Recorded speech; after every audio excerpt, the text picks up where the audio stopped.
And some of you have thought of suicide. Some of you are in the darkest of darkest valleys. And I was there once too. I was 8 years old, depressed. 9 years old, even darker. At 10 years old, I came to the edge. And I thought to myself, there is no hope. At age 10, tried to drown myself in 6 inches or 15 centimeters of water. In my home, I told my dad I just wanted to relax. But really, I wanted to end my life. I had enough. The first 2 times I rolled over, I was trying to work out how much air I hold in my lungs before I let it out. And the third time, in my mind, knowing that I wanted to get out of here because of the bullying in my life, because I was going to be a burden to my parents and I had nothing to look forward to, I realized at that moment that if I actually went through with committing suicide, I would leave a greater burden for my parents than they already had. So when I saw in my mind my mum and my dad and my brother crying at my grave if I went through with it, that one thought saved me. The power of encouragement. You can save a person's life. You may have arms and legs, but unless you know 3 things. Number 1, who are you and what your value is? Number 2, what is your purpose here in life? And number 3, what is your destiny when you're done here? If you don't know the answers of any of those 3 questions, you're more disabled than I. If I gave you $1 billion, would you be happy? If you gave me $1 billion, I'd be very happy. But then if my mum dies tonight, am I happy? No.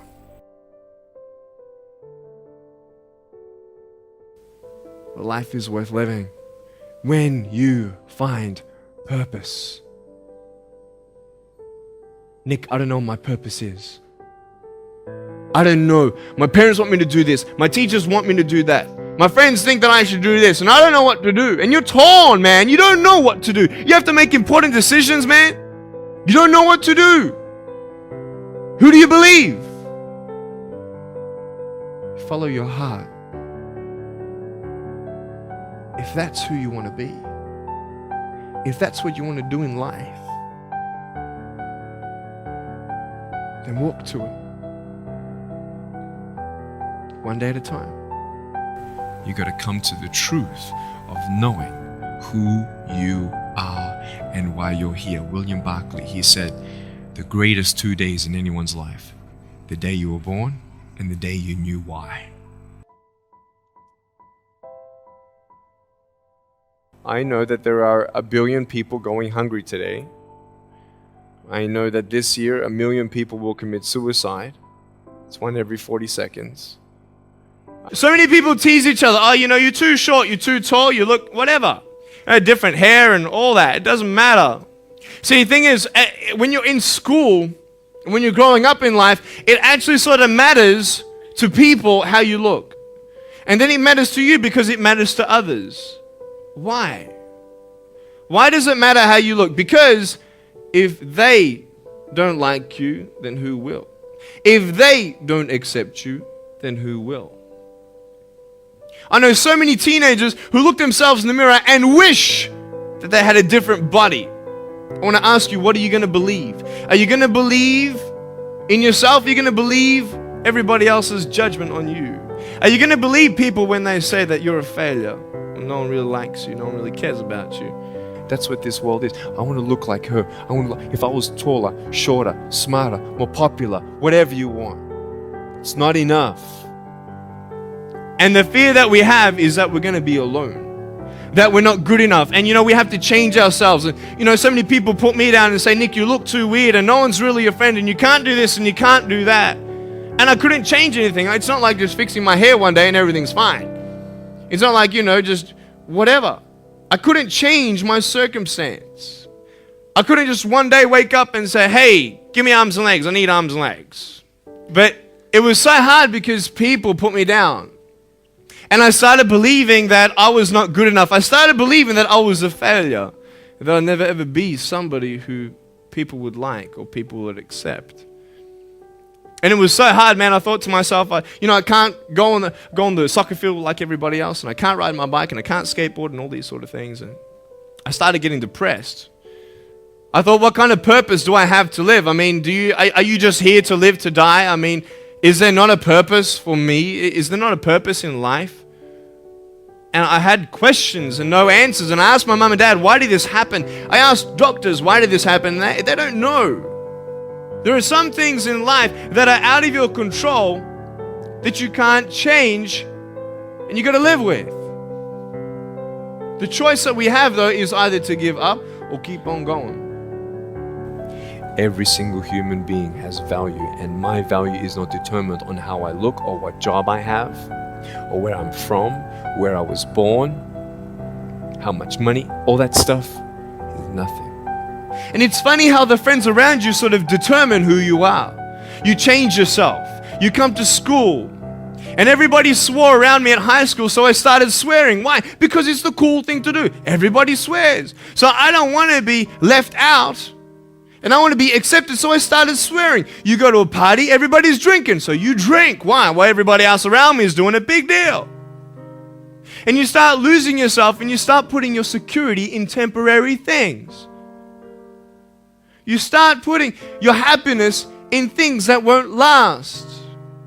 You can get drunk all you like, but in the morning, you're going to be sober with a headache with the same problems. Nick, you're not good enough. Nick, just give up. Nick, you're never going to get a job. You won't get married. You can't even hold your wife's hand. What kind of a father are you going to be if you can't even pick up your kids when they're crying?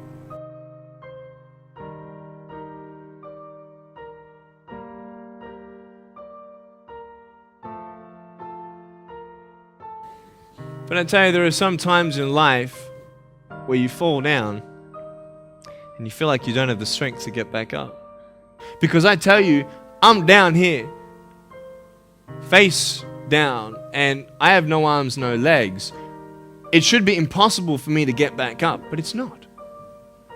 You see, I will try 100 times to get up, and if I fail 100 times, if I fail and I give up, do you think that I'm ever going to get up? No.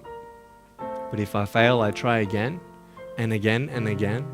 For as long as I try, there's always that chance of getting up. Does that make sense? And it's not the end until you've given up. And just the fact that you're here should persuade you that you have another chance to get back up. That we have a choice, either to be angry for what we don't have or be thankful for what we do have.